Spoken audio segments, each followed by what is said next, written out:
जय शिवराय. माननीय पंतप्रधान नरेंद्रजी मोदी यांनी जीएसटीच्या नव्या दरांची घोषणा केलेली आहे आणि हे दर आता लागू होणार आहेत आणि त्यासाठी त्यांनी उत्सव साजरा करायला सांगितलं. परंतु याविषयी जर प्रामाणिकपणे सांगायचं तर देर आहे कुछ दुरुस्त आहे अशी प्रतिक्रिया द्यावी लागेल. कारण मुळात जीएसटीची जी संकल्पना होती ही वन नेशन वन टॅक्स अशी होती आणि त्यामुळे हे एवढे स्लॅब असणं आधीच गरजेचं होतं का?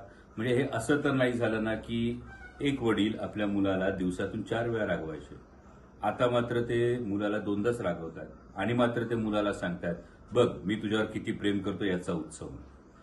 त्यामुळं खरं तर जे इन्फ्लेशन आहे, जे महागाई आहे याच्यावर नियंत्रण आणण्यामध्ये सरकारला येत असणारं जर अपयश बघितलं तर हे अपयश कुठेतरी झाकण्याचा हा प्रयत्न होता. पण यातून नागरिकांना जी काही सवलत मिळणार किंवा नागरिकांना थोडासा जो काही रिलीफ मिळणार आहे याबद्दल नक्कीच अभिनंदन केलं पाहिजे. या नवीन बदलांचं स्वागत केलं पाहिजे. परंतु त्याबरोबरीनं अजून बरंच काही होणं गरजेचं आहे, अजून बरंच काही करणं बाकी आहे. यामध्ये वन नेशन वन टॅक्स होणं हे गरजेचं आहे.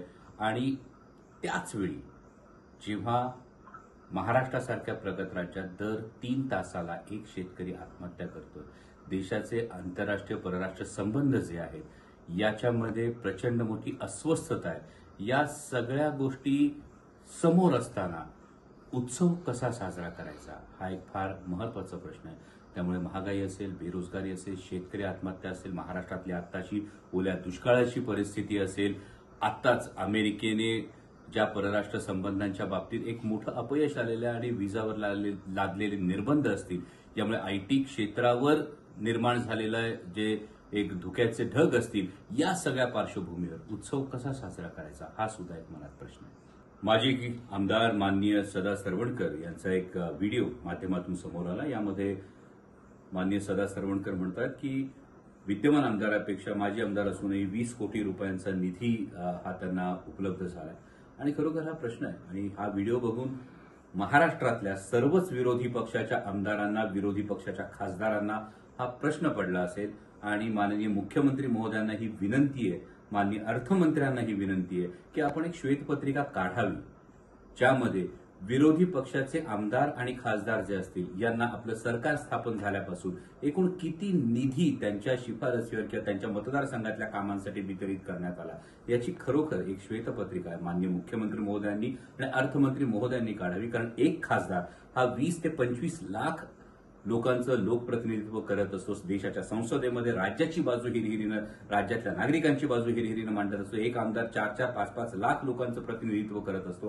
आणि अशा पद्धतीनं एक सत्ताधारी पक्षाशी संबंधित असलेले माजी आमदार जर हे सांगत असतील की एवढा मोठा निधी माजी आमदार असतानाही येतो, परंतु विद्यमान आमदार विरोधी पक्षाचे आहेत म्हणून निधी येत नसेल, तर एकूणच या सगळ्या संस्थेवर, एकूणच संविधानिक संस्थांवर आणि त्यातून येणाऱ्या या लोकप्रतिनिधींच्या जी मागणी आहे या मागणीवर एक फार मोठं प्रश्नचिन्ह असं उपस्थित होतं.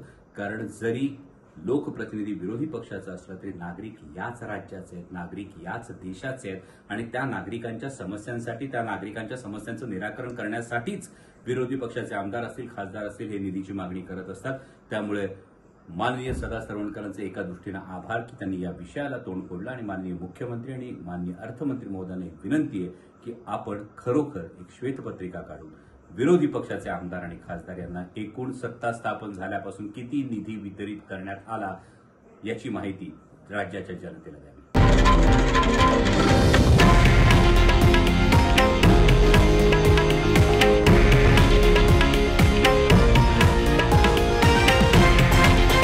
हे आहे देशातील नंबर 1 न्यूज नेटवर्क आणि आपण पाहत आहात TV9 मराठी, एकमेव.